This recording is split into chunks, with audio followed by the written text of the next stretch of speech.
Hello guys, how's it going? My name is Dal, and recently Blizzard hosted yet another panel for the next upcoming expansion of Midnight, and they talked about a lot of different things, from the different systems such as talents to a little bit more regarding the Demon Hunter spec and so much more. They covered topics such as more open world content and even more details on the prey system, new leveling experience, and how they're actually going to be adding story raids as part of that leveling journey. Of course, we got some PvP changes, finally glad to see him talking about it, but also many amazing UI-based quality of life improvements. It's a pretty big set of topics, which I kind of want to dive into as soon as possible. I will have chapter marks down below, so you can just skip over to whatever section you're the most interested in, but it was a lot to cover, and it really does get me really excited about this next expansion of Midnight. As always, if you guys want to see more regular Midnight updates as soon as we know more, because the alpha for the expansion is going to be launching sometime soon apparently, be sure to follow the channel and subscribe. But otherwise, let's dive right in. I thought it'd be fitting to hang out in the Murder Row, which is kind of like the rogue quarter in Silvermoon. And as a rogue man, I actually cannot wait to see how they're going to transform this place. I didn't even realize they have like a whole... It's been a second since I really stepped into Silvermoon. I think for a lot of people that's like that. But I forgot there's like a whole sector where there's just a bunch of rogues hanging out. And hopefully they'll do this place some real justice in Midnight.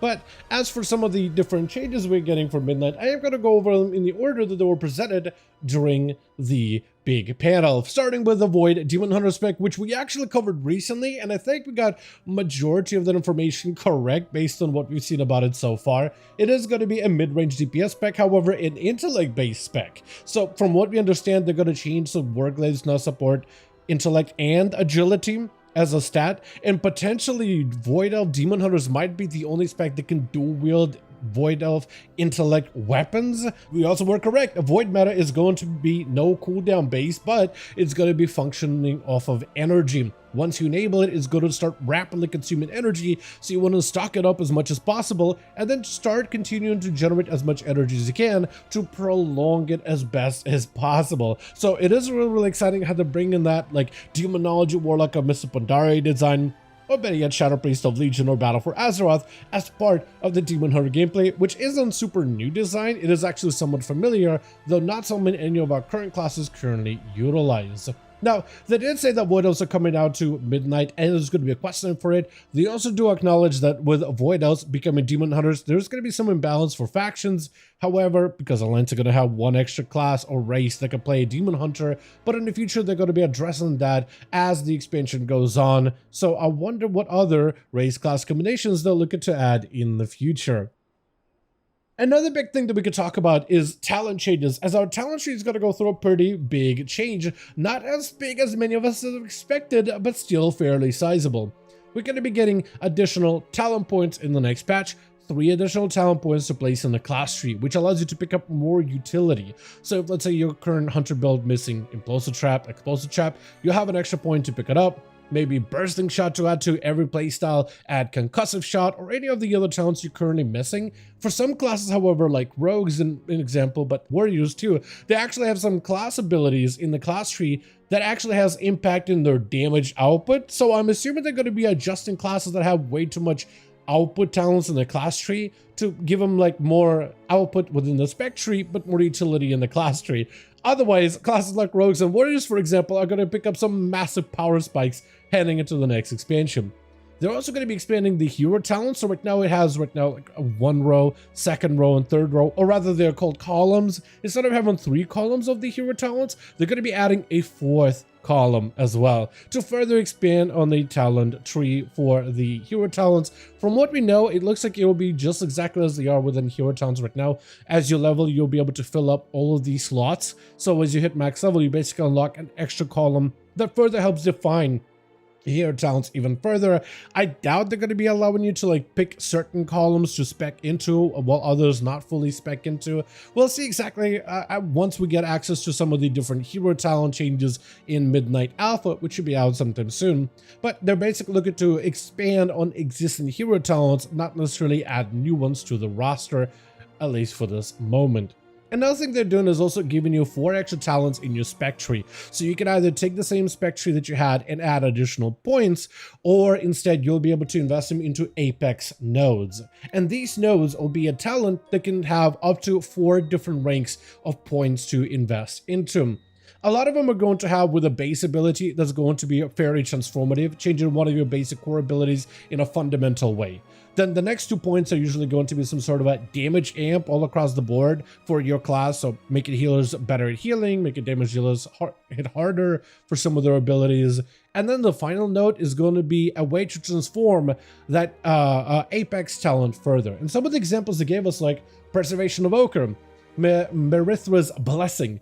Essence abilities have a chance to infuse your next reversion, a basic healer time effect, with the power of the green dragonflight, upgrading it to Merithra's Blessing, which allows you to spring a bloom of life from your target, healing them and up to 5 additional allies within 30 yards for a bunch of healing. But if you heal less than 5, all that healing ends up going back into less targets, so basically it just never loses its value. It just gets spread evenly amongst all targets that it heals. So reversion becomes a bronze single target heal into now AoE heal, while keeping all of the benefits of reversion from what we can tell. The 2 points that you can invest into next talent allows reversion to protect allies, reversing even more of the damage they take, which with that reversion doing AoE healing, this could be amazing within raid fights. And then the final stone changes Dream Breath Capstone instant healing to be increased by 200%, so it gets even burstier. And Dream Breath now has a 100% chance to grant Merithra's Blessing, so you can go for big Dream Breath, big reversion combo for massive AoE healing. The other example they gave us was for the Devourer Demon Hunter spec, where with the talent of Midnight, the main big ability inside a metamorphosis called Collapsing Star will now always critically strike.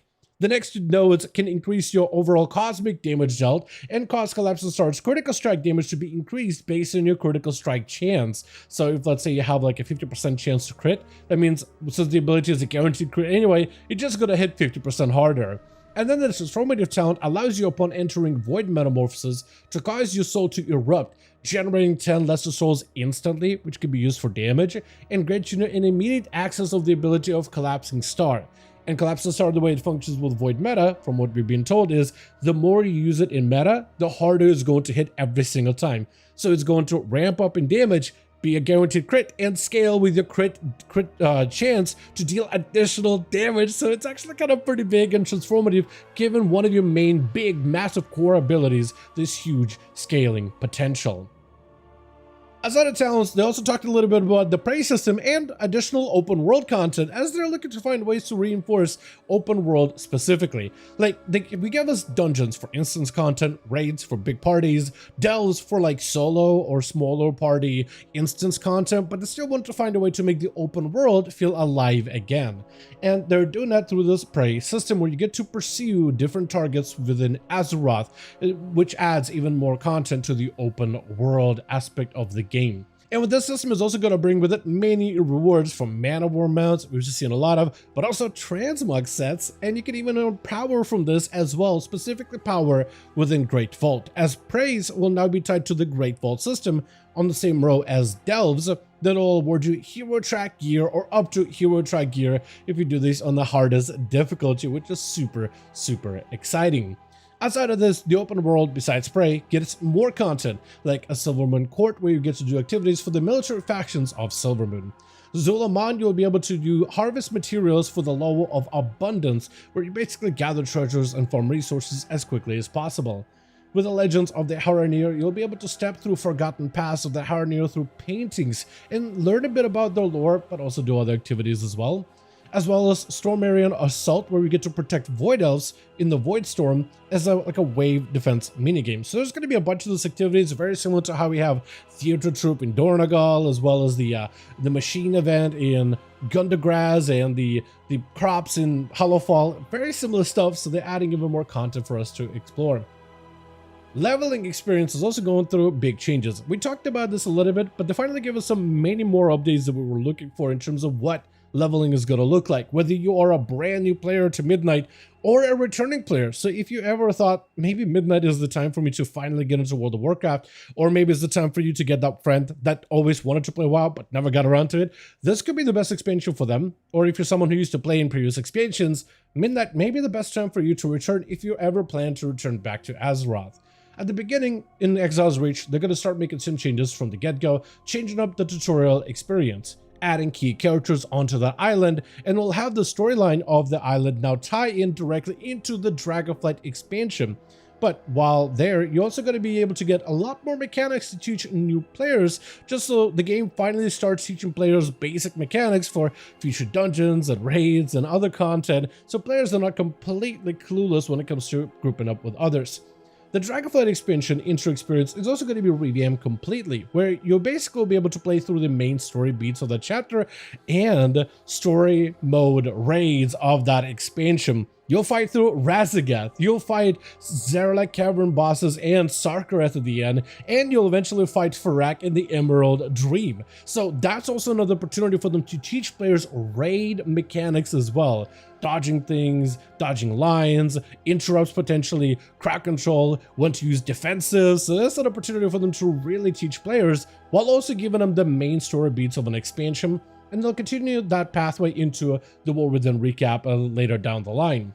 Returning players will get a different experience, however. You'll then instead will be held in Arathi Highlands, where you'll be used as a refresher for gameplay mechanics, where players don't necessarily have to complete the entirety of this intro or returning player experience. Like, they'll give you a couple of rundowns, teach you how to interrupt, teach you some of the basic modernized versions of WoW mechanics, but once you feel like you're good enough, you can just exit the experience and join everybody else. Or if you want to play it all the way till the end, there's definitely going to be more cosmetic rewards for you to work towards if you do decide to stick around all the way through.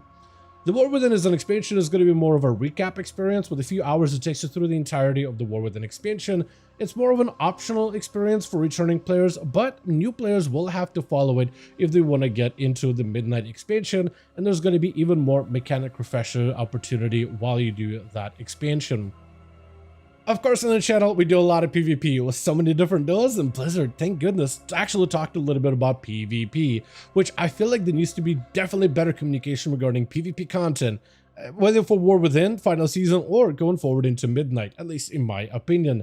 One of the big things coming out in Midnight for PvP is Slayer's Rise Battleground, which is set in the Voidstorm Zone, a 40v40 battleground, very similar to Alterac Valley, but to me, it seems more like Ashran to some degree. Not the bad parts of Ashran, but just like in its structure, which not as bad on its own. In the middle, players will first clash with one another, and whichever faction wins, they'll get a slight early advantage at the start of the match, and from there, you'll start pushing lanes until you reach the enemy's Dominar, the enemy's big boss. An alliance will have a Dominar and a horde will have a Dominar, and you'll slowly need to push that lane until you make it away to the big boss, which offers an opportunity for players to fight down center. However, you can also go in the off lanes as well, to kind of in the jungle area of the Voidstorm, which doesn't necessarily have trees, but like in the deserts of the Voidstorm, and find more enemy reinforcements to join you to push the enemy's lane. So there's an opportunity for you to have this big sprawling battle in the middle, but also little skirmishes off to the side, a potential for you to gather more resources for your faction to find a way to turn the sway of battle and potentially claim that victory at the end of the run. The battleground will also serve as a world PvP area at the same time, where Alliance and Horde will keep their PvP vendors at. This will be the main area where players will hang out in, so very similar to Ashran, is going to function as a zone, but also as a playable BG at the same time. And while not a BG, it's actually a world PvP zone where players can go in. There's a variety of different objectives for you to get into, but also a lot of different fights for you to get into. So it's almost like its own unique battle arena, but like a big version of a battle arena where PvP is constantly ongoing. We can go to PvP vendors, buy your newest items, and then head into the open world and see how those items fare against other players at the same time. It's a zone that's filled with a lot of PvP and a ton of different objectives for you to always work towards.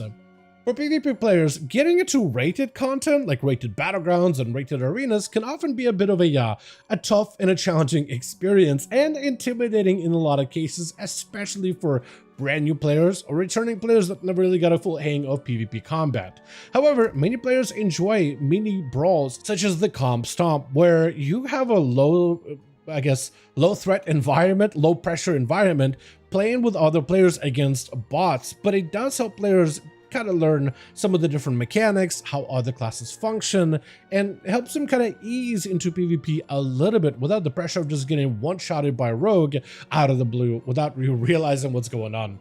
So they're going to be expanding on that bot experience with Training Grounds, which allows you to play against bots with PvP to help you learn what PvP is like. A low-stress environment where players play against more advanced AI that will function like hunters, like rogues, like warriors, like mages and priests and warlocks. They'll cast various abilities, and through trial and error, you will learn which abilities hit the hardest, and after playing against these NPCs, you'll learn how to deal with some of these different enemies. Besides this, more quality of life improvements are on the horizon in Midnight, specifically when it comes to the WoW UI. For a while, we heard that Blizzard is eventually going to be implementing their own version of WoW UI, removing and even disabling some add-ons while adding a more competent version of their own. And all those UI implements, or at least some of them, a good portion of them, are going to be part of the Midnight expansion.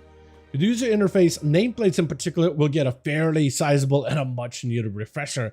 Casts are going to be much easier to see, and you'll also be able to customize what the bars look like. So if you don't like the original Blizzard design for health bars, you'll be able to change them quite a decent bit. It looks like they heard a lot of players' feedback on what they want to see from health bars. Players will be able to see buffs as well as like their own buffs on enemies, dots, boss enemy abilities, debuffs, new glowing effects for super really scary big abilities to let you know that, hey, this cast, if it goes off, it's probably going to wipe your entire group, which is a massive quality of life improvement. Because sometimes when you get like a really big hectic AoE situation and so many things are going off, sometimes it's hard to parse without like a really good plater setup of exactly, or unless you just know what the enemies do, it's hard to parse sometimes like what ability is actually going to be super deadly and what is going to be probably okay. Damage meters are also going to be part of the game and going to be made baseline. They're basically like details, SCADA, recount, whatever version of damage meters you used in the past. However, they're going to be using server-side information, which should hopefully lead to improved accuracy over what normal add-ons can get, which is mostly accurate information, but some things do get lost in translation, generally speaking.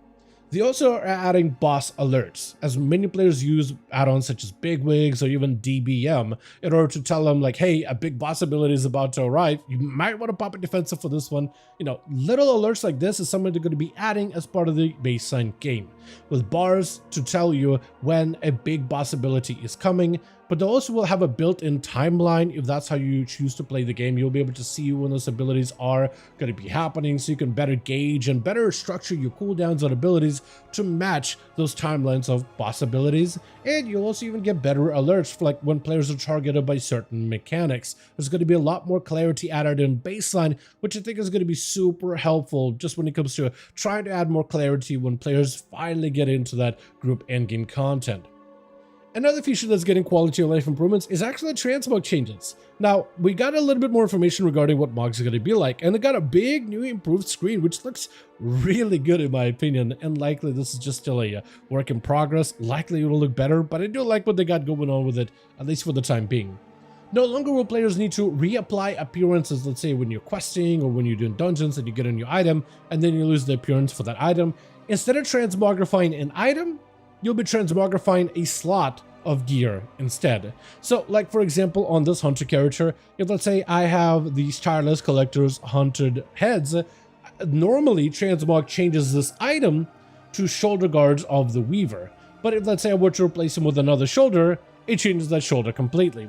So instead of transmogrifying the item, I'll be then transmogrifying the armor slot as well, this shoulder slot specifically. So no matter what item goes in the slot, it'll always look like the shoulder guards of the weaver, this whole Arathia look to it. So as I get new gear, as I replace my items, my actual mog will not change. You will, however, still have to pay gold in order to set that item slots or get yourself that full set for your character, like in the transmog window. But every time you get a new item, you no longer have to, hop back on the yak mount, then go and transmog that piece, hop right off, which I think is going to be really nice for players that are questing. Basically means they don't really get to preview what this new questing gear is going to look like in a sense. I think to some degree it was always fun just questing out in the open world, seeing what kind of different items and appearances your character can get, but that also can sometimes lead to your character looking all mishmash and kind of like a clown mog, where all these colors that you have are all mismatched and none of them really fit together, and it just looks super wacky. So you're gonna have less wackiness if that's what you're looking for.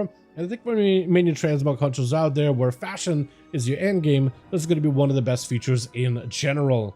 Also, you'll be able to get outfits from many different mogs, and there's different situations where these outfits apply. Like if you want to have a very specific mog whenever you're in your home, or in a capital city, or in a specific dungeon. So like in Arakari, you could look all spidery, but in, let's say, like, I don't know, one of the Hollowfall dungeons, Dawnbreaker, for example, you could look like an Arathi. If that's what you want to do, apparently you'll be able to put an outfit for every single instance that you can be in.